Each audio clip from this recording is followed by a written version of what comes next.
The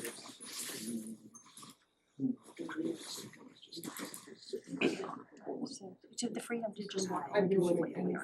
Hello and welcome to the Tuesday, March 7th, 2023 Selectmen's Meeting. We're going to start the meeting off with the Pledge of Allegiance.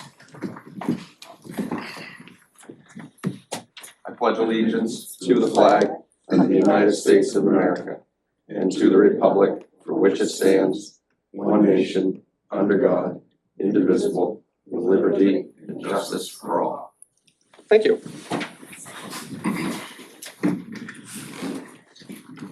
Moving on, we'll have a municipal officers workshop, business public hearings. First of which is good news. Mike, you want to kick us off? I do have some good news. I just wanted to compliment again our Public Works Department and then the subcontractors that work so closely with them. I thought our last storm, boy, roads look great, sidewalks look great, and hopefully it's the last time they ever have to drop the metal on the road, would be my choice. On Friday, March 3rd, the town was notified by York County that York County had exceeded the $940,000 threshold for what we commonly call the Grinch storm of 12/23/22, which is a good thing because we'll now be included in the governor's request for federal declaration through FEMA and the president's office. In a few weeks, we hope to hear back that we'll be receiving some assistance with the disaster. And then if that's true, we'll start all the application process kind of all over again, but Carol and Chief Dupuy are pretty well versed in that, and we'll go from there. And lastly, on good news, Chief Putnam shared with me a February 27th email that she received, and it was regarding the actions of one of our police personnel. A local resident reported that they were leaving for a week-long vacation, found themselves in Boston without a wallet. Not a good way to start. Fortunately, they said they had a credit card and a driver's license in hand.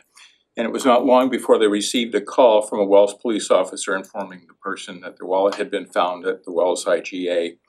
And it was through the officer's tracking that they found the person and left a message at their Washington DC phone number, which to this moment, nobody really knows how the officer found it, but good work right there. But the person said they go on to say about how comforted they are to live here. And I say that it's that type of action that makes it such a great place to live, work, and visit. So kudos to them. I don't know if Joanne wrote it, but I don't think so, but it just came out really well. It was nice to see an officer recognized for that good work. Thank you. Excellent. Anything from the board? Anyone else from the public? No, good news. All right, excellent. Well, we'll move on to open to the public for the first time this evening. We'll have 10 minutes that we set aside for public comment on what the public wants to speak of. We just ask that you keep it to 3 minutes. Anybody you'd like to speak? Yes, please come up to the podium. If you could state your name for us, that would be excellent. Thank you. Good evening, Ann Ward. And I just have to say out front that I'm a transplant from New Hampshire, only a year. So I've been a selectman for many years. So just trying to figure out the difference between New Hampshire and Maine is a little different. The first question I have is I haven't been able to get as much information as I need because I'd rather ask something that I already know instead of asking you to research it. So my question with the dump stickers is, you know, we do charge the $5 dump sticker, and I have had a lot of residents, you know, come and ask me, you know, to come and ask because not many people like to be in public. So my question is, when I was reading the documents, now I just had a meeting with Carol down at DPW, wonderful person, wonderful employee. I paid her for that. Oh, just, yeah, absolutely fabulous. But one of my questions is, what if we have a renter, not someone that's coming for the week, someone that is renting out a house for, you know, for a year-long resident? How would they have access to the transfer station? There is a provision in the ordinance that talks about that. Because it does say a registration, a car registration, but it also, the way I read it, is that they would have to have residents paying taxes. So that's not it? I think if they have a vehicle registered in the town, with the town address. That's how I read the ordinance when we wrote it. Yeah. Wonderful, Yeah, okay. excise- yeah, all right. excise. I was just concerned because in my town in New Hampshire is when we started putting more restrictions on the transfer station, we had a lot of people just dumping things in the back roads. So that was one thing I was concerned about. The other item is recycling in the transfer station. Do we currently have a company that pays us for our recyclables? Our understanding is there is no interest and no money in the recycling right now. So what happens to it currently is it goes in with the rest of the trash. So the town has to take it out of their budget to remove those items. Correct. Have we thought about now telling the residents they need to put those in their orange bags? So now we're having the residents pay that extra fee? The conversation was had, but part of the, so we were running roughly a $200,000 shortfall that transfer stations run as an enterprise fund, so it's not paid for through taxation. When we had the conversation, I think the consensus was that if we keep that system in place for right now, maybe the market will turn around someday. People have already been trained to do that, so to change that whole system, we felt that that might be less well received than if we go up the amount that we did on the bags, which according to the studies that were done, would offset that cost. So the trash is subsidizing that to an extent, but I think from the optic that if you say cardboard, for example, very bulky, if you had to start putting that in orange bags, it may have tripled your costs rather than going up by whatever it was, 50%, Right. whatever it went up this time Right. around. But the thing is, we can always train people to go back the other way. So for the dump sticker and the extra charge for the bags will make up that $200,000? There was other provisions too. There was mixed demo that for example, there was an increase on brush and leaves. Shingles they stopped separating those. Those are gonna go into mixed demo. What else did we do? I thought we stopped receiving We did, things. yeah, Commercial contractors are not gonna be contractors. able to dump brush and leaves down at the transfer station anymore, which that right there, the last time that we cleaned it out, the price we paid was about $14,500, but that was 12,000 less than the next closest bid, so I don't think we'd get that kind of deal again, and if we were keeping up on it like we should, it was probably a $50,000 a year expense for the transfer station. So we'll be saving there. Yeah. There was other cost saving measures. Oh yeah, it's a mountain. Yeah. Thank you very much. But the other question I do have is, I live on Drake's Island and we have beautiful beaches. And we're looking, I had a discussion with Carol on how to get some more access for residents who are disabled or even visitors who are disabled, to get benches. So I have gotten a lot of information from Carol on how to go about getting we have none. And I went to all the other beaches and they have at least one or two. So that was something that I'm gonna be putting a lot of effort into. But the question I have just quickly off the top of my head is that when I was going through and talking to Jody about the reserve funds that the town has, how would I find out who are agents to expend from that? Is it an item that you have a lot of funds? My town, we only had 13, so it was a lot easier. But we would have a section that the selectmen would be agents to expend. We wouldn't have to wait for a town meeting vote for that. So I'm not sure of the question. We have all the you have all the different reserves. Jody, we've narrowed those down to recently, haven't we? We have, so as I was explaining to Ann, some have our CIP, so it's town meeting would give us the authorization to use that. And then some, depending how they were created, could just be town manager level, department head level, or board of selectmen level. And then, of course, it all follows the purchasing policy. If it's over set dollars, Right. it requires town meeting. So what your question is basically per each account, how could you find out who would authorize expenditures from that? Right. What I would put out in That would my take us annual report Some time. would show would show the fund, how much money is in there, how much money that has been taken out that year. And at the bottom, we have a key who are agents to expend from it. I suspect over the next number of months, as Jody's time and her staff's time may allow, we may be able to articulate that. Okay, so you think on Thursday, when you do your meeting, if I come to that budget meeting, would that be in there? Next couple of months. Okay. We don't have the staff resources that could really look at probably 60 or 70 accounts that have been pared down. So that'll take quite some time, but certainly an effort we'd be happy to take. Yes, and I did thank Jody and you know, praised her for all the funds, cause it was hard for me to keep track of Lot of work. 13, I can't imagine.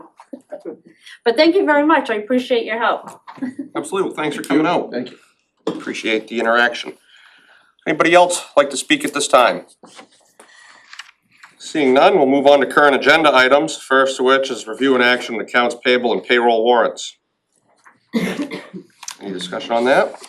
No, alright, we have motion. I move to approve and sign the accounts payable warrant dated March 7th, 2023 in the amount of $626,289.58 and the general assistance warrant dated March 7th, 2023 in the amount of $1,034.56. Second. All those in favor? It's gonna be 4-0 with one abstention for myself, yeah. Alright, next we'll move on to update, discussion and action on committees, projects, issues, purchases and personnel. First is a discussion, to discuss the general terms, concept associated with a lease agreement between the town, Fisherman's Catch. Mike, you wanna tee us off on that? Sure, I have a copy of the The newest plan. Cardinellis wanted to come up and join us too, of course, yeah. No, I saw. Almost forgot about you, sorry about that, Ned.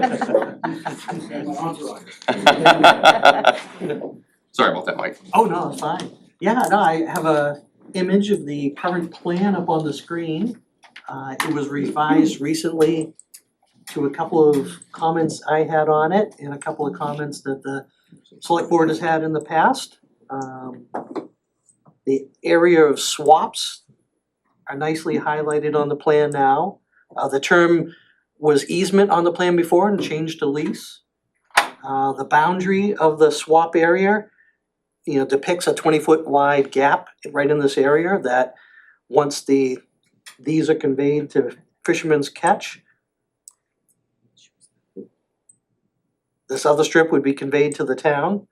So it's all nicely detailed on the plan now. All the square footages for the swaps are correct on the plan. All the meets and bounds are there as well. The town attorney has been working with Fisherman's Catch attorney to work out details on the lease. I think most of those details have been worked out. I don't know if you had a copy of the draft lease in your package or not, but I know also that was done by Rick Cheney for the lease portion, and then Leah has worked on the question for the ballot itself. And the ballot question includes references to appendixes that refer to this plan, refer to the lease document and the deeds that would be exchanged between the two different parties, being the town and Fisherman's Catch.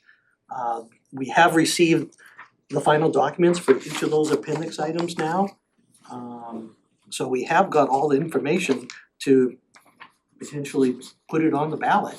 I don't know if you probably haven't seen all those documents, but I believe the way the ballot question is proposed to be worded is that it refers to them in the appendixes, so the public will see all those documents, but also that the Board of Selectmen review all those documents in its final form prior to recording and signature.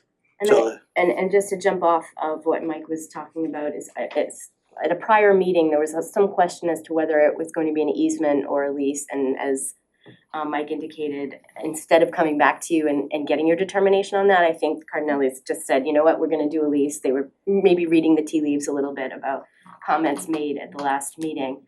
And so just the highlight reel of the lease, if you'll recall, some of the conversations we had to do with the term, how long, if you wanted to have it simply be with the Cardinellis, and have it be limited in essence to it has to be a restaurant going forward.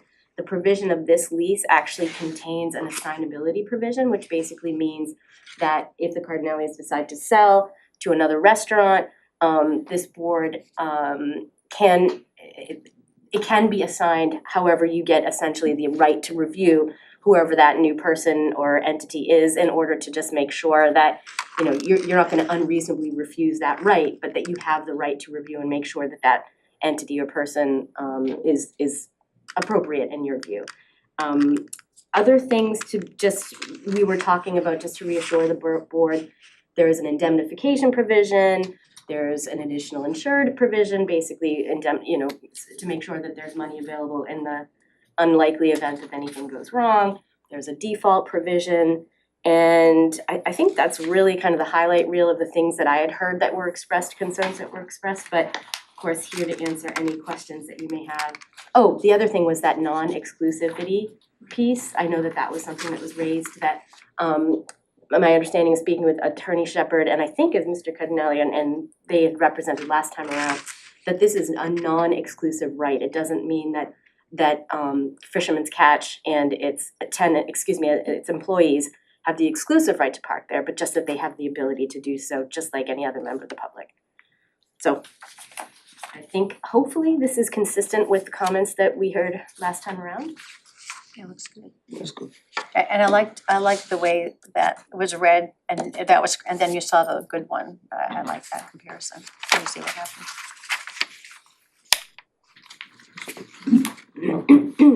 So I guess this was just an update workshop, but it is at the point where, I don't know if the board would consider scheduling a public hearing for the next meeting, or if you wanted to give it some more thought and then at the next meeting schedule a public hearing.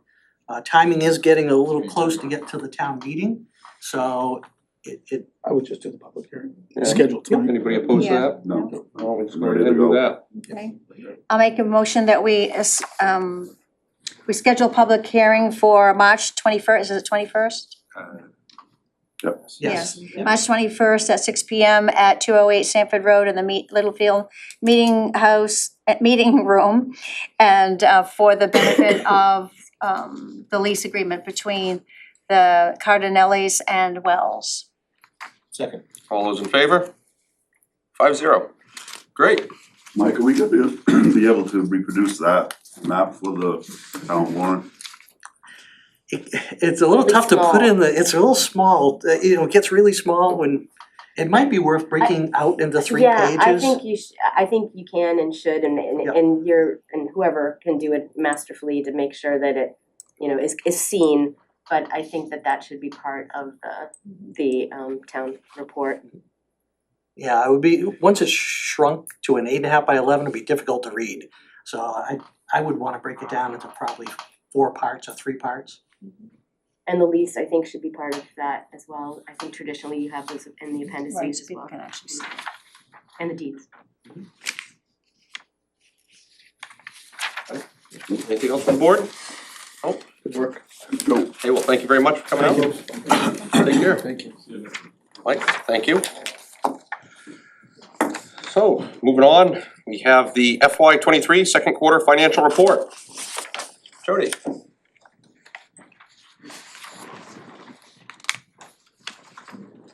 So just giving you an update on FY '23 through the end of December. We ended second quarter with an increase in our balance sheet of about 9.9 million. A lot of that is because the first installment of the 2023 tax bills happens in that quarter. And then accounts receivable decreased with continued collections. We did see decreases in some special reserves and capital reserves. The major ones that had changes were payments for the Route 1 traffic study, continued engineering for Hobbs Farm Bridge, Drake's Island Bridge, Pine Ledge and Robinson Project, the Webb Hannet South Seawall, Bragdon Road Culvert, Newhall Bridge, and Coles Hill Bridge. We put a down payment on the new pumper truck for the fire department. Town Hall had exterior painting done. Public Works did their crushing project that closed that reserve account. We also did some paving on Ocean Ave, Old Point Lane, Island Beach Road, Morrison Ave, and Meeting House Road. And then we had a little bit more spending on the radio communications tower, the assessing revaluation, and the preparation for the harbor dredge. And then lastly, we did have some emergency repairs for a washout on Coles Hill Bridge. We did see in our enterprise funds, we saw the beach enterprise had a decrease of about 54,000, and the rec enterprise had an increase of 69,000.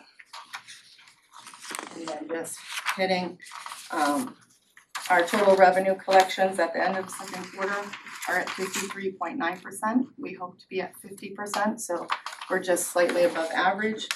On the salary and operating side, we're at 55.5%, so just a little over. Some of that stuff comes from, we pay stuff yearly. All our grants, all those organizations that wanted extra funding, they've all gotten it by now. We've paid the chamber right up front. We paid most of our bond debt. We have another payment that comes due in May, but we get a principal and interest in the fall, so things like that. But any questions? Any questions from the board? Oh, no, No, looks thank you. good, great work, thank you Jody, very do much. you know, on the beach enterprise fund, do we know what the shortfall was from? Was it parking meters or? So that still had October in it, so it was some stuff, we were still paying staff and then some taking out the ramps and things like that, so some of our fall expenses.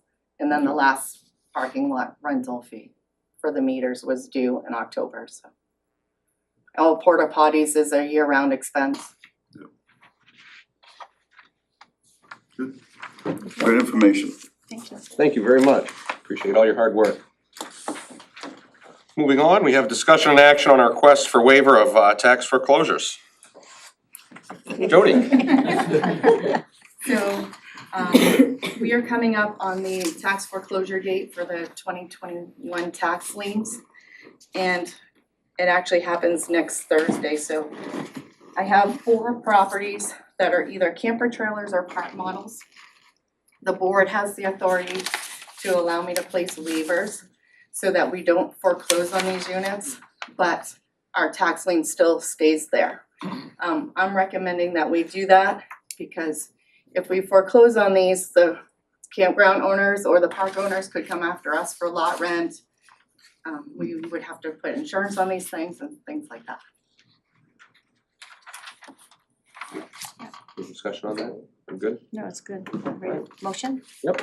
I move for approval of the request for waivers of foreclosure on properties identified by map and lot, map 114, lot 38, N.7, map 27, lot 4-1.110, map 32, lot 18-24, and map 73, lot 2.58T, as submitted under the oath by the finance director as authorized by 36 MRSA section 944. Second. All those in favor?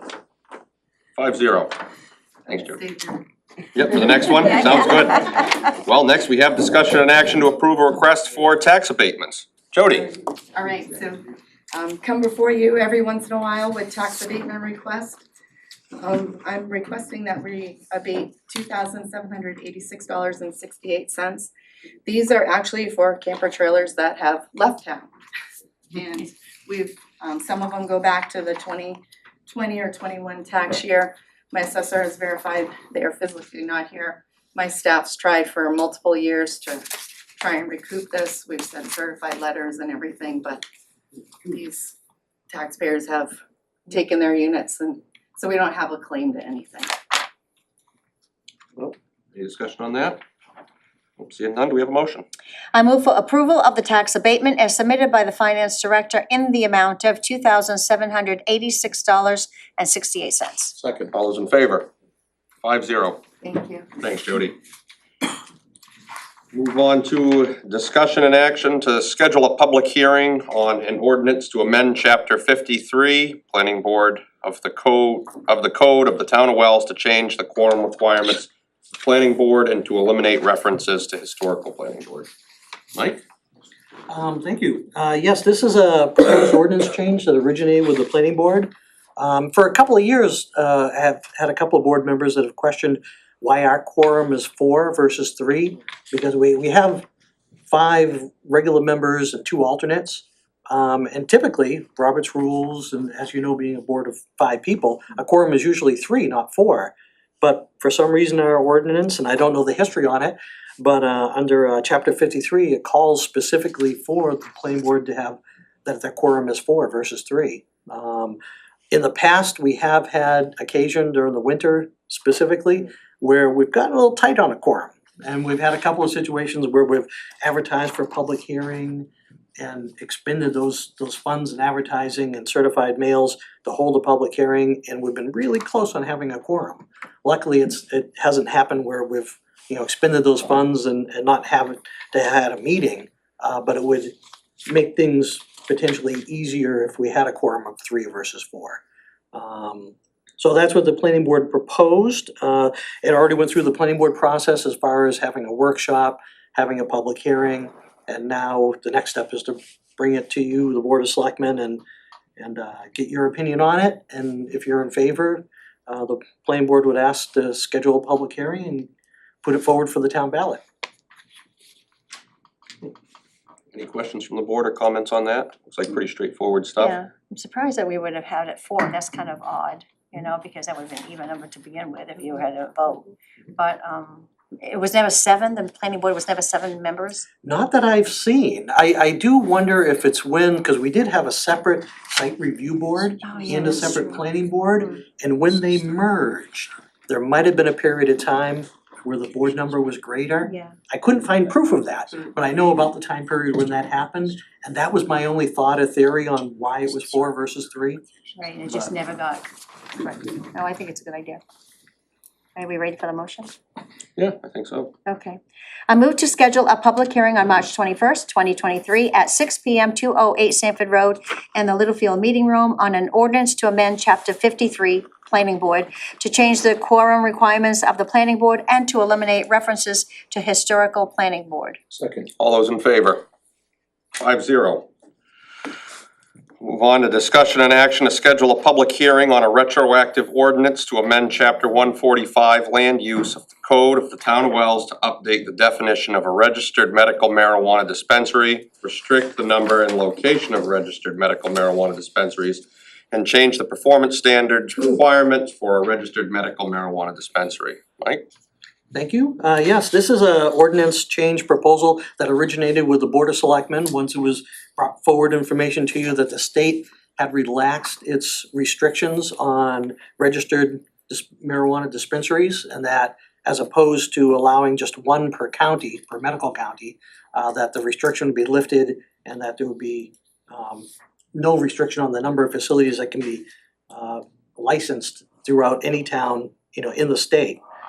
So the board considered limitation of 3 for the town of Wells, and taking that allowed use out of the residential commercial zone. So those were the 2 zoning changes that I believe the Board of Selectmen forwarded to the planning board. The planning board looked at those recommendations, agreed with them, and added a couple of other features to our performance standards. So in the memo I prepared for you, I went through the planning board recommendations, and they agreed that a limit of 3 for the town seemed reasonable. To eliminate that use in the RC district. Also, they would like the distance from a school to such a facility to be increased from 1,000 feet to 2,000 feet. Another item was to eliminate the definition of standalone dispensary. It's just not a definition that's needed anymore, when you look at just a medical dispensary use. The current dispensary use includes growing and cultivation and manufacturing. In the dispensary that we have in town and the other 2 that we have applications in process right now, it's just not something that use does. They take the product and they sell it for medical needs. None of the facilities grow or manufacture. That falls under our other use that's allowed in the light industrial zone. So we do have a medical marijuana production, growing, and testing facility use that's allowed in that zone, but the dispensaries just don't do that. As the industry is involved, that's not something they do, so we're taking it out of the definition. We have security requirements that are in our current performance standards, but they're not specified. It just calls for a dispensary to submit a security plan, have it reviewed by the police chief, and then approved by the planning board itself during a site plan approval process. And the item is to enhance that by specifying that no one would be allowed into the facility unless they are a qualified patient or caregiver. So that language is lacking in our current ordinance, and that coincides with the state law for who can access these facilities. The requirement for opaque windows is referenced in our performance standards, but the language in it was somewhat vague, so we clarified that language. Also, the word medical isn't currently in our definition. It's called a registered marijuana dispensary, and the planning board felt it was important to make that clear distinction that this is for medical only, which coincides with the state statute as well as far as what the licensing of these facilities fall under. So that's a summary of the ordinance changes. They also wanted the board to consider in the future to require or set forth fees or fines so that if a dispensary doesn't follow the rules of the town, that there is a way to give them a fine. And that would be more part of the Board of Selectmen's process of creating a license for that as a use and adjusting our fee schedule to allow a fee to be assessed if someone violates it. So we don't have any language proposed for you at this time on that. It was a recommendation that the planning board made and doesn't require town meeting approval. The Board of Selectmen can regulate licensing and fee schedules. And in any event, under any land use enforcement, there's still an ability, if it goes to court, to get a fine, and so that's already in place, but this would be belt and suspenders and to impose additional fines. Correct, and there is no licensing requirement for these facilities currently, so it would be establishing something along those lines. A copy of the ordinance was provided, town attorney reviewed. There was one aspect I think you had a question on. Yes, I did. So, if you'll recall at the very outset of us meeting and having workshops on this, that it was going to be a retroactive ordinance, reaching back in time.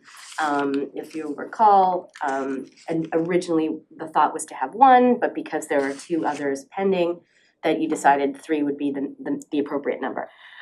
Throughout the process, I think some of that retroactivity language dropped off. And so at this point, we're looking for clarification as to whether, from a practical standpoint, you still want that retroactive language in there. I think Mike is best situated to talk about the timing and if that is, from a practical standpoint, necessary. The other thing to think about, and again, this is very much a sort of a political thought, that sometimes when people hear retroactive, they instantly will just say, nope, I don't want that. So I think it's sort of weighing the practical aspects of retroactivity, and usually the retroactivity piece is to kind of prevent a rush to the not courtroom, but the planning board door to get an application in. At this point in time, that may not be a concern. Mike can address that versus the thought of retroactivity, and if perhaps that might prevent some folks who are otherwise inclined to vote for this, maybe not to. So that is definitely a calculation that you should be thinking about. But I think before we put this to a public hearing, we should make a determination as to whether that retroactivity language should be in or out. And that's the only substantive change. Everything else would stay the same. Any thoughts on that while we're on that subject? Well, I mean, have we had any, We still just have the one existing facility and two applications being processed. And those are all located in the general business zone, so none are in the RC zone. Timing wise, if an application came in tomorrow, it would be very difficult to go through the entire application process and get approval prior to town vote. And no one, possible, people have come forward saying they're gonna submit anything other than the three active ones we have. So given the time of year two, with the planning board receiving an application, scheduling a site walk, which they don't do while there's snow on the ground usually, it would be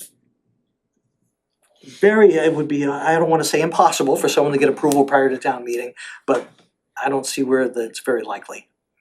but if it was in an existing building, an existing structure, That would be the only possibility. If someone submitted in 2 weeks which is the next deadline for the first meeting in April, for the planning board. The planning board would receive it, they would schedule a site walk, they would have results of site walk, maybe determine completeness the second meeting in April, have a substantive review the first meeting in May, and second meeting in May is the only chance that something could possibly get approved prior to town meeting. So everything would have to go absolutely perfectly, and they'd have to have a perfect application to get it in before town meeting. Okay, and then, and that would happen in another 2 weeks of that deadline. Yes, So our public hearing that we're going to be putting on is in 2 weeks. We would know if that was the situation at that point. And that at the public hearing, we can always, I mean, we can change it even then, right? Yes, I think if you did that, I'd have to think about whether then you'd have to have another public hearing prior to town meeting, but you'd still have time to do that if you did have to, right? I mean, the next public hearing is the 21st and there's still at least 1 or 2 more meetings. So, yeah. But if we went forward without it having the retroactivity in a public hearing, You lose that opportunity. If the public hearing that you're scheduling doesn't have it takes in that it. language out, then I You don't can't think you put put it it back back in. in. But the opposite is not true, Okay, right? Because we still have time for another public hearing. And I don't actually, I'd have to think whether or not you do need another public hearing. I don't think you do. But even if we were trying to be super safe, there's still the opportunity to have that other second public hearing if there was a change to make it not retroactive. But we have a public hearing on the warrant anyways. yeah. On the entire warrant, Yeah. yes, each and every one of So those each and things. every Yes. article, we Yeah. Yeah. have, so I Yeah. mean, you catch it then. Yes, and the certification. I wouldn't wanna take it out right now. No, that's what I'm saying, why take it out now? Just something to consider though, that we wanna make sure that, next time we make that determination. Mike, was there any discussion at the planning board's public hearing regarding the retroactivity or? no, the ordinance that I presented to the planning board in its original workshops and for the public hearing had the retroactivity already built into it from the original draft. So they didn't really discuss the retroactivity, it was already given that it would be included. So the planning board didn't say whether they were in favor or not in favor of it, it was just part of the documents they were given. So if they had their public hearing with it in there and we take it out at our public hearing, are they gonna have to have another public hearing on the change that we make? No, the planning board, just forwards its recommendations to the Board of Selectmen. You can change it and it doesn't require going back for public hearing to the planning board. I'm just trying to figure out, all the timing Yeah. things, cause it does get tight Yeah, real no, quick. you're absolutely right, and it does require, as Mike said, and the statute requires that the municipal reviewing authority, which here is the planning board, has public hearings on land use, but then ultimately you are the keepers of the warrant and you decide what goes on it. So if we, at the next public hearing, with it in there, and then we decide, well, then we don't want it in there, you say we do need another public hearing if we did that? I don't think you do, but I just wanna make So sure. you don't need one if you take it out, but if you added something, you would have to have one. Yeah, I mean, the fact is, it's in there now, Yeah. right? Yeah, so it's in there, it's been through a number of things. Yeah. I'd leave We've amended public hearing, Yeah. notices when we've had the public hearing and say, oh geez, Yes, I mean, and the fact, as you say, Bob, that there is going to be a public hearing on all the certification questions, that gives me comfort that everything's being done properly. Okay, so, yeah, I don't want to think take it we're out. Yeah, I'm good. Anybody else on that? Yeah, Mike, the change to the minimum distance from schools and daycares, will that have an effect on either of the applicants that are currently in the pipeline? Yes, it would. We have one application, and I think that's why the planning board considered the increase in distance. We have one application that just meets the 1,000-foot. But in their view of that application, it seems real close to the schools. That one application will get approved before the town meeting, not too much question on that. But if the ordinance changes, it'll make it non-conforming. But they'll be grandfathered in. What evidence was considered to put that forward that might be a detriment? 1,000 feet's quite a distance. I think it was just thinking of that location and how 1,000 feet doesn't seem that far away from it, from the schools. It's actually 1,200 feet from a daycare, it's about 1,200 feet from the middle school, and about 1,100 feet from another daycare type operation. So it meets the 1,000 foot, but from 3 directions, it's the only spot it could go. They just, in knowing where those facility is compared to the schools and daycares, they felt it was closer than 1,000 feet seems on paper. But what was this, I mean, what's the concern that would drive that? Why would it be a concern? They just don't care for that use being that close to schools. The discussion did come up is there is no, such a distance from a store that sells liquor. Or cigarettes, which the state's or contemplating cigarettes. banning flavored tobacco right now because there's apparently such a problem with school-age children or whatever, high schoolers smoking, so just. And that was a discussion the planning board had, and there was one planning board member that voted against that portion of the change. And since we're limiting it to 3, and we have 1 already and 2 in the pipeline, so we're gonna have our max anyways, why put 2,000, why even go down that route? That's And the- actually, do you mind if I Oh, step in? jump, yes. Yeah, that's one thing that we did make a little amendment to clarify that, right? So it says that you can't have more than 3 at any given time. So I think, and that's something that we wanna make sure that this is the intention, is that it's not that 3 get approved and then never again shall another one be approved. It's, say somebody goes out of business 5 years from now, that third or second slot then can be applied for. And I just wanna make sure that that's clear and that that's the intention. Because that's how we tweaked it a little bit to reflect that intention, but if we're mistaken, then I think we should hear that now. Yeah, I mean, that was my understanding of it. Yeah. And that's why, Bob, I think that, 5 years from now, if somebody goes out of business or transfers, that, My concern with that though is that's really just targeting one property owner in town for an otherwise approved use with really, in my opinion, no metrics to suggest that it would even be a concern to the schools. It's a medical use where you have to have a state license and they have to have a security plan, they have to check licensing at the door. I mean, they're far more regulated than say at the liquor store that's right there that I would say is probably within 500 feet. Or Cumberland Farms where it sells tobacco and beer. I don't know, I wouldn't support changing it to 2,000 feet myself. I don't see the need for us to, they're fairly heavily regulated already, so. And state law is 500, so the 1,000 is already double that.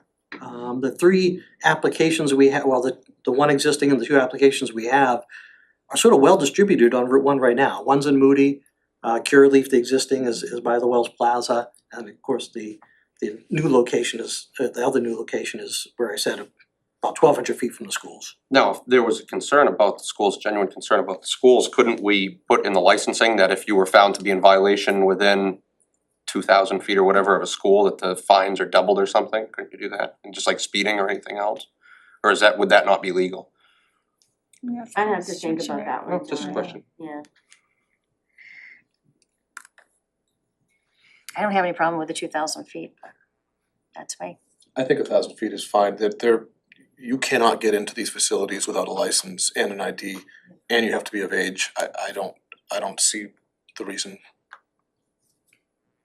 But you're pretty limited to where 1,000 feet from the schools.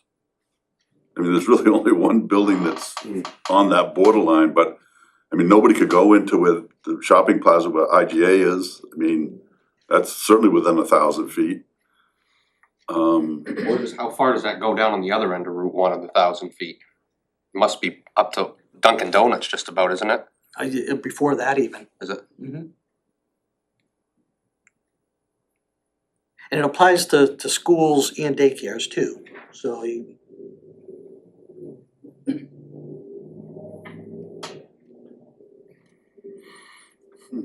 Is it already in the one that's gonna go forward in the public hearing? That's you- up to you to decide. Yep, yeah, the planning board, took a vote and there was one dissenting vote and the others were in favor. And again, it's just a recommendation to change it from 1,000 to 2,000, but tonight here you could decide to keep it at 1,000 and and schedule Because the at the public based- hearing, you get, what we send out today is what Correct. you're gonna Right, see. so from what I've heard so far, retroactivity still in. You'll make a determination on the 1,000 feet and anything else that you think you wanna weigh in on, and then that will be what the public hearing will be held on. But if the public hearing, if you write in what they're saying, and at the public hearing it's discussed that, really, why are we doing this? Can't we remove that 1,000 feet? Mhm. So in my mind, why don't we just Yeah, go let- with it and let's see what let the see what people the say? public I says. mean, why do we need to do it? Let the people say. They don't want it within 2,000 feet of the school, and I don't understand what the big deal is either way. I mean, you're letting the people have a say. We can still change it at that point if we want Yes. to. That's what I mean. Yeah. Yeah, If you can just like we change it, could the why do you need to do it right retroactivity the one. second? Yeah, like the retroactivity, yeah, if you change it to 1,000 tonight, then you can't go back to 2,000 probably after the public hearing. But you could go from 2,000 to 1,000? Yeah. No, I think the changes can be made up until the final public hearing on the certification. I'd say just leave it at 2,000 and then see have the public hearing. And then decide then if we wanna make a change. The one that's in the pipeline right now, if there's, should be some type of delay, because the initial application has been made already, it's still not gonna have an effect on that, even if this happens after town meeting. Is that correct? There is a chance timing wise, and Leah can correct me if I'm wrong, but the one that we have that's less, it meets the 1,000 foot now, but would not meet the 2,000 foot. If they did not get approval within 45 days of the town meeting, then that could still be an issue for them. Yeah. It could. More than likely, they will get approval probably at the very next meeting, unless something goes awry with So their it application. seems like that answer could also be discussed, or that question could be Right, discussed. when at the public Uh-huh. hearing. Yeah, Right. but Mike's perfectly right that you know, there's that provision in state statute that I call it the no takesies backsies rule. After 45 days, if you have a valid approval, even if a retroactive, it can't reach back once you have your final permit in hand for 45 days. And it sounds like that will happen, but we'll be even in a better position to know that next on the 21st. Right. Is that Yeah. right? Yeah, they only have 2 very minor corrections to make to their site plan, When's the and- next planning board meeting? uh, Prior to the 21st? the 20th. 20th, right? Yep. Oh, so that we would know that night too if there was a, because I wouldn't wanna, in all good faith, that they're going forward with the way the zoning is right now, I don't agree. If everybody in good faith, with whatever is in place now to be legal should be, and they're doing it, then they should be allowed to do it. Right, regardless, I mean, if you don't like what's in place today, you better vote for some change for tomorrow. Correct, and there's two parties to remember too, there's also the person that wants to lease the property Yeah. out that went through the process and has the agreement, so. I'm fine pushing it forward the way it is, but I think we need answers to the Yes, questions we do, before the next yeah, meeting. I agree with you, Scott. Now, can we, obviously, we have, what sort of timeline would we contemplate while we're right here in the meeting for discussing licensing and fees associated with operational requirements? Is that something we wanna try to get on the next agenda to discuss and start hashing over? Or what's our thoughts on that? I mean, I think we got enough on our plate coming up. You're right, with I the, think we can do it Budget. After budget? And the beautiful thing about that is that it's not a town meeting issue, right? we can do it. Excellent. And I think that just making it about me, if we wanna do that, workshopping it first is important because Yep. we wanna know what you're thinking as far as fees and that kind of thing.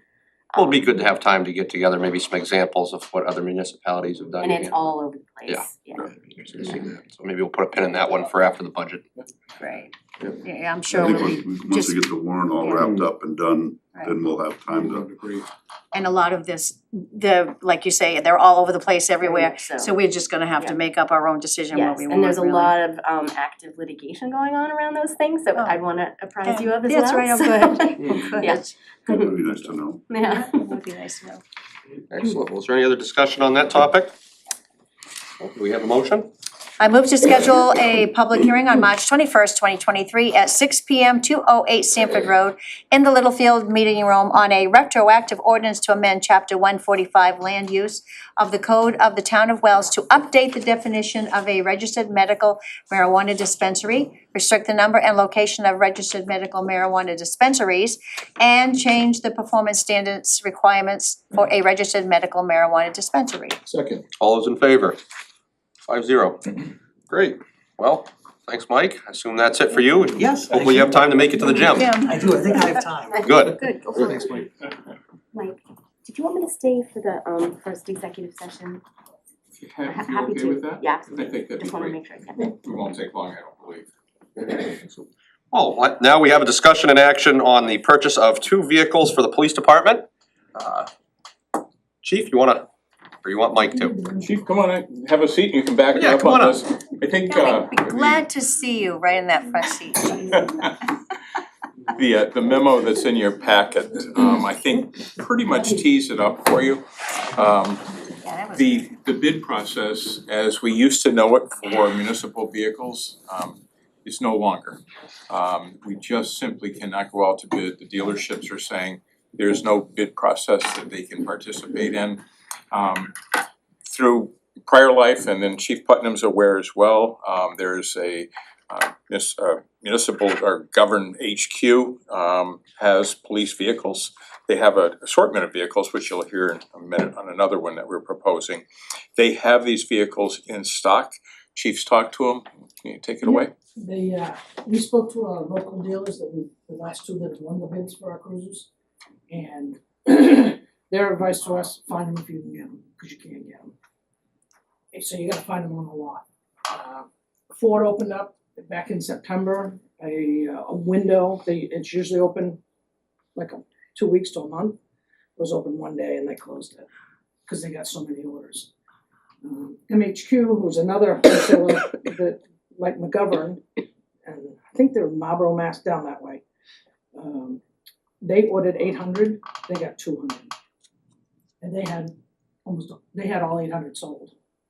So we lucked out, we called around, and actually one of our local vendors gave us McGovern to call. And he happens to have some on the lot, not a lot, but he does have some vehicles there. So we actually, and I know we had tonight to come to you guys, but we had to put a hold on them, or we weren't guaranteed to get them. So they do have 2 that'll fit our needs for the time. And hopefully develop a relationship with this McGovern that maybe we can get 2 more next year. So I know Robbie down in Key, he had some, I think it was Kennybunk that ordered them like 2 years ago. They're not getting them. Never They even went down to McGovern manufactured. and got 2 cars. Wow. I know there's nothing on the lot, it's There's not for a nothing. letter, yeah. No, so we were actually kinda lucky that we came upon these. And thanks to, Robbie telling us, Robbie Berry, if you don't know, he let us know about them, so. What are you gonna Thanks do to with him. the 2? What are Excuse you gonna do with the 2 vehicles? 2, I know, what are you gonna do with the ones that you're replacing? those ones, I'm not sure which ones we're replacing yet, we can't trade them in, so they'll have to go to town auction. I believe that's the only other, You bet, unless we need them in code and cycle yeah, those out. recycle them, whatever. But I just yeah, wonder well, if they you don't have take numbers. trade-ins. They won't take trade-ins right now. And another thing on the bids is, you can put it out to bid, and they can say, yeah, this is, we're gonna sell it for you today. There's no price guarantees. That could go up $15,000, like these, the Ford Interceptors have gone up $9,000.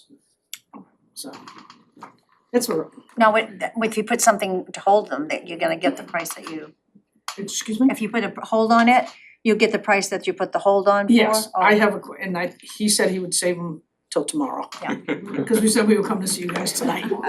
On bended knee. It's gonna be a quick turnaround, because he'll probably say, come get them either this week or next week, or there's a chance you lose them, so. We gotta get them, if we can, if you guys approve it. I know it's ultimately up to you. Any discussion from the board on that? Nope. Have we looked into the Schwinns? No, I mean, I think you have to have them. yeah, I don't see another option. Well, if you remember right, there was, it was like 3 years ago, we ordered them, and we ended up going another whole year without them, because they never got them. So we're actually behind a couple of years in our rotation in our program that we try to keep the miles down. We usually try to get rid of them around 100, the one we just got rid of, it had 150 or 70,000 miles on it, and that shouldn't be a frontline car. Well, do we have a motion? Do you want them separately or can I put them and? I would ask for them separately, just to waive the policy and then to Okay. motion, if you would, please, thank you. I make a motion to waive the town's purchasing policy to allow for the sole sourcing of 2 Ford Police Interceptors from the McGovern Municipal HQ. Second. All those in favor? 5-0. I move to authorize the town manager to spend up to $95,000 for the purchase of 2 Ford Police Interceptors from McGovern Municipal HQ. Second. All those in favor? 5-0. Thank you very much. I didn't read this beforehand, there's a chance one will be an Interceptor, one will be an Explorer, I don't know if that semantics. Oh, well, that just throws Okay, everything well, right. I just wanna make sure. What's there, roof racks on one of them? Yeah. Well, thank you very much. Thank you, chief. Appreciate it. Well, next we have, Can I just say ditto? yeah, I was having a similar conversation with the recreation department. So same company, McGovern, has 2 transit vans, 4 transit vans. We have been waiting for our vans for 3 years now. We did order them in 2020, found out that Ford couldn't produce them, so we went back out to bid. And then Key Ford won that bid, and since then we still haven't received them, they cannot promise us anything. And I also spoke with the representative from Key Ford and said, Tina, just go with these guys, we can't get them, period. And that was today, it was yesterday, yesterday. So we also found 2 vans. The only differences that we were specking out, I suppose what they have on site, is that they wanted to get a medium roof line instead of low roof. With dealing with children, I guess, it doesn't really make a big difference for us, it just gave us more space when we're standing up and buckling the children. That's what we want for the staff, trying to get the kids in and out of the vans. We can work with the low roof, we've been working with the low roof anyways, it was just that difference. And the screen, the LCD screen is a smaller screen than what we wanted. We wanted a bigger screen because we have different people driving the van and we wanted a safety factor, they could see it. We can always put that in later, so that's the other thing. Everything else they had, all-wheel drive, they had all of the other specifications that we were looking for. And these are 2 new 2023 transit vans, 15 passenger. And they had 2 of them. And I asked, first I had 1, and then I said, well, do you happen to have 2? He goes, well, I have 1 that's on hold. I'm not sure if they're going to order it. Let me double check. He got back to me that day and said that they have it. So he did put both of them on hold for us. And they're white, so, which is good, because I don't want the red. So anyways, that's what we have. So if you guys have any questions. Any questions from the board on that? And this isn't, oh, you do have 2 on this one too, you want them separate, right? Yeah, please. No, are we ready for Yeah, motion? no, I think we're ready for a Okay. motion, Kathy. I move to waive the town's purchasing policy to allow for the sole sourcing of 2 15-passenger transit vans from McGovern Municipal HQ. Second. All those in favor? 5-0. I move to authorize the town manager to spend up to $125,560 for the purchase of 2 15-passenger transit vans from McGovern Municipal HQ. Second. All those in favor? 5-0. Thanks, Tina. Great, thank you. Absolutely, we'll look forward to seeing those vans after 3 years. so. Yeah, right. Next, we have discussion and action to accept 2 conditional grant awards from the DEP for $300,000 for the 2022 stream crossing public infrastructure improvement projects for Newhall Road and Coles Hill Road. Are we gonna have Carol or Mike present on this one?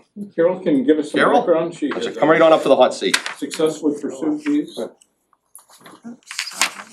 This is actually the second and third grants that we've received from the stream crossing program. The other one was for Bragdon Hill over the Maryland River. This is a grant application, one grant application. So it takes a lot of paper to generate $150,000. They were done, and I wish I could take credit for them, but our consulting engineers helped me put these together. We got them in there at the 11th hour. I really wasn't sure how successful we would be. especially with Newhall Road, because one of the major factors is how many people use the road. The difference was that is a native stream, well-known native stream, trout, spawning habitat, and that put us over the finish line, so. There were a total of 46 proposals, 32 projects were funded. We were fortunate to receive 2, this gives us $300,000. And the other stack of papers that I have that I know Selectman Chase is anxious to see, at the final plans for Newhall Road. Oh, yeah. So we will be advertising that project just as soon as I can line up all the advertisements in the various publications. Be happy to answer any questions you may have. And this will get us there, right? That would be all, that's all, okay. Current estimate for Newhall is, it was 525. Latest update, the engineer brought it back to 500. So we are, between that and the bonded money, we are over the finish line with that project. Coles Hill, the price is hanging about where it was, but we just barely got the soils information back. So we're just headed into final design with that one now, but Newhall is completely designed, specifications are ready. There is a disincentive clause, $1,000 a day for every day over 7 days that that road is closed. So it's pretty good motivation for the contractor to get it done. Any questions you may have, I'd be happy to try to answer. Anything from the board? No, thank you. Thanks for your hard work, Carol, it sounds good. You're welcome. Ready for motion? Yep. Okay. I move for acceptance of the DEP conditional contracts in the amount of $300,000 for the 2022 stream crossing public infrastructure improvement projects for Newhall Road and Coles Hill Road, with recognition that it is contingent upon final approval by the State Procurement Review Committee and successful negotiation of a contract. Second. All those in favor? 5-0. Moving on, we have discussion to set a date for a workshop on project priorities and strategic initiatives. Mike, you wanna? Well, I think at the board's request, you wanted to discuss this and I think ideally set a time to have a workshop to discuss. I do know that we have the budget presentation through the board on the 9th, and then potentially reconciliation with the budget review committee maybe on the 14th. It's what we're hopeful for. You then meet again on the 21st, so with the week of perhaps on the 28th of March, which is an off week for you, would that be a potential to come in and talk about what your initiatives, your projects might be and how we can prioritize those? Kind of the budget process is complete by then, so to speak, and that would help us set a chart, our course for you to go forward. I won't be here. I picked that week because it's in between. Okay, yeah, but good idea. Yeah. Well, sorry. you could schedule it into maybe the 21st for a half-hour discussion if you give thought to ahead of time about some of the things that you'd like to pursue over the next 6 months or so, and then we can. Is there any rush for us? to do No, this? there's no rush, I just wanna make sure that we're in alignment. Yeah, just, I asked Mike to bring this forward just because with everything going on over the last couple of years, it seems like we had a lot of loose ends. So actually, I think more time might be a little bit better so we can all sit and contemplate what comes to each of us And I collectively. think if we get in, maybe mid-May and, once we get through the budget and the warrant and got all that stuff done, Okay. then I think that would be Oh, I was just gonna ask, would this include, Carol used to present the plan for everything that matched everything on the warrant, that this got accomplished and this was because it was on this warrant. It was a nice work plan that you would have, and we haven't been, since COVID, I don't think we were, whatever, it's been really not here, and that was a really good work plan for your particular thing and for projects that were going.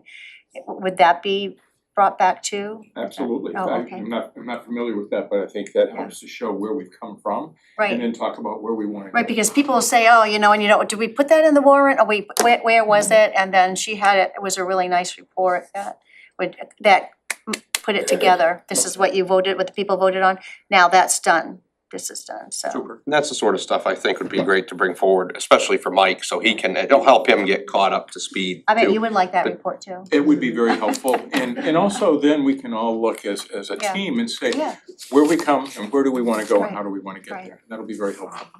thank you. So we've Okay, so maybe into May. Yeah, we can consult on that, but that, yeah, get through budget season, I think, but if Yeah. everybody can start thinking about it in the meantime, between the parking study and everything that's gone on, lodging, anything like that that we can think of that's sort of hanging out there in the mix. Good. Alright, we'll move on then to discussion and action on updates, personnel and committee assignments, resignations and issues. And the first is an appointment of Carrie Van Schack as the registrar of voters.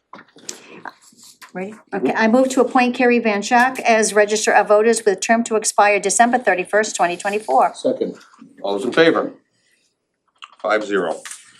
Moving on to discussion and action to accept donations and bequests. We have a $225 donation from Patricia Laurie to the Town of Wells for the Fuel Assistance Program Fund.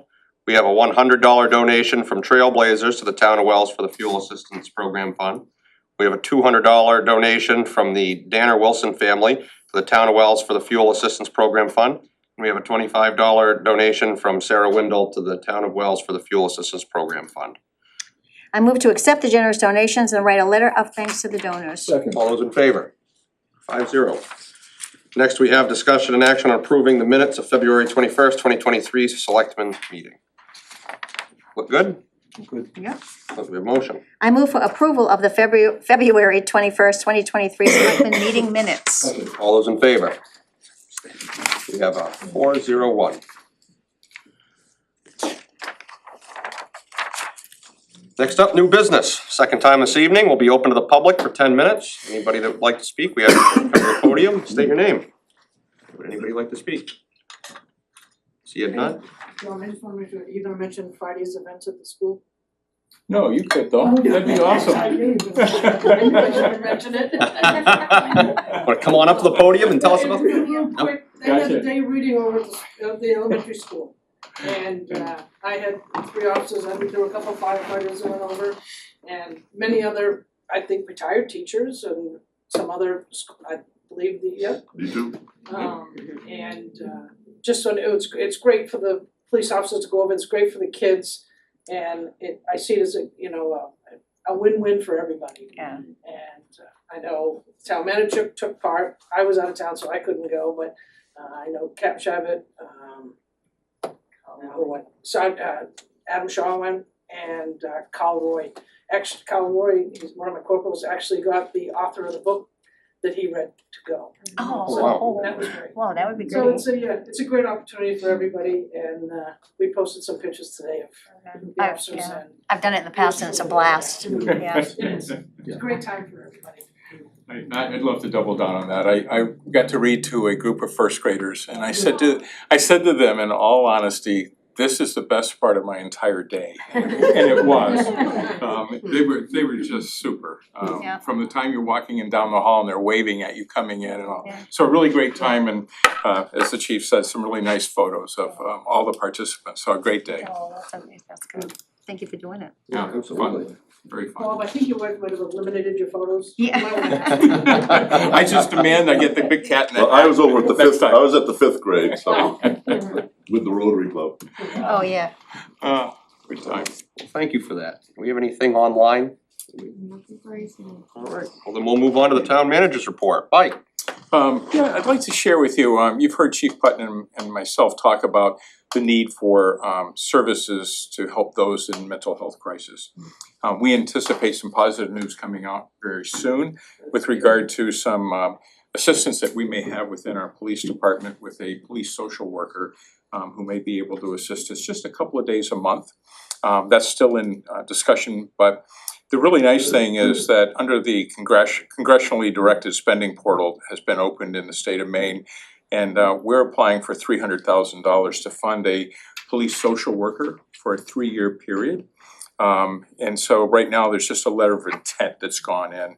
We don't know all of the ins and outs of the particular grant that we're looking at, but the chief has crafted a letter and I would certainly supported doing so.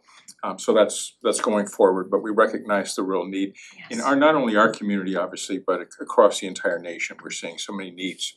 So we wanted to be proactive in that. Mike, one thing on that? Yeah. We are gonna be looking for some letters of support. I don't know if you would like Mike to draft something and you guys sign or whatever. I think it is a gap we have here, and I think it's a great, I think Absolutely. Yeah, no, I think that's a good idea. Yeah. It's and we'll see, hopefully we keep our fingers crossed, it's earmarked money, there's no matching. It's, here's the money. Union negotiations are continuing in advance. We have another, two of the unions we'll be talking with again tomorrow. They've been very positive in our discussions.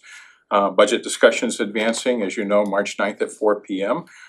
Jody and I will be presenting to you with a reconciliation meeting scheduled, we hope soon thereafter. Dredge planning continues. We had a meeting this afternoon on that with the Army Corps of Engineer, Jim Katsafikas, our attorney that's representing the town. Also Dan Bannon, Mike Livingston, and all have been very instrumental in that effort. There will be a public meeting in this room on March 16th, and we'll be doing that in a hybrid method so the residents that are not here in the winter can participate as well. But that seems to be going along very well. We've put together some packets, great work by a lot of the staff members. And we have postings that have gone out into our regular places as well as published in the newspaper. A recent meeting comprised of what I call my 2x2x2 group, but 2 members of the select board, 2 members of the WIMS board, myself and the interim director of WIMS met about 10 days ago. Great meeting. We are now planning a meeting on Monday with our public safety personnel. The 2 chiefs, the interim director of WIMS, myself will be meeting to look at how we can further enhance service delivery to our residents. And meetings between PD, fire, and our leadership in public safety in Agunquit are happening about every 6 weeks now, talking about how we can continue to grow that relationship and make sure that we're hitting the chords for good service delivery, not only in our community, but as we dispatch for Agunquit. So lots of things in motion, but all very positive. Excellent. Thank you. Well, thanks for the report, Mike. Sounds like there's a lot going on. Next up, we have an executive session to hold an executive session pursuant to 1 MRS 405-6C to discuss the condition, acquisition, or the use of real property or interest therein, or the disposition of publicly held property where premature disclosure of the information would prejudice the competitive or bargaining position of the town. We have a motion. So moved. Second. All those in favor? 5-0. Excellent. We'll go ahead, kill the feed. Was I repeating all that? Yeah.